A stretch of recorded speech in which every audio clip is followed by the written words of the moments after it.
Bumalik po ako din yan sa Ambulong po. Kay nakatat po ako ng groceries po na halin sa aton mga sponsor. Bago po ang tananhay, nagpasalamat po ako sa Panginoong Diyos na Panginoong Diyos natin na siya ang nagbigay ng mga sponsor para mabilhan po natin ng groceries yung batang siya si Ronel po.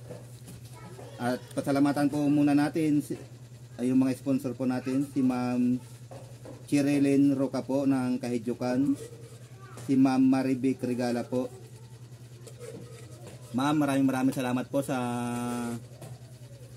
pag-sponsor po ng mga groceries po.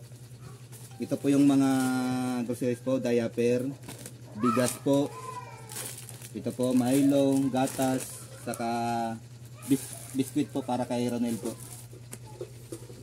Ma'am, ano pong masasabi niyo sa nagbigay po ng ng mga groceries po para sa anak niyo po?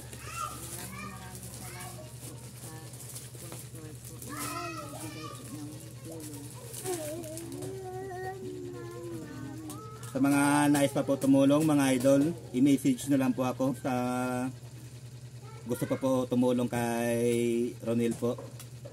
Maraming salamat po mga idol sa pagsuporta nyo po lagi sa akin.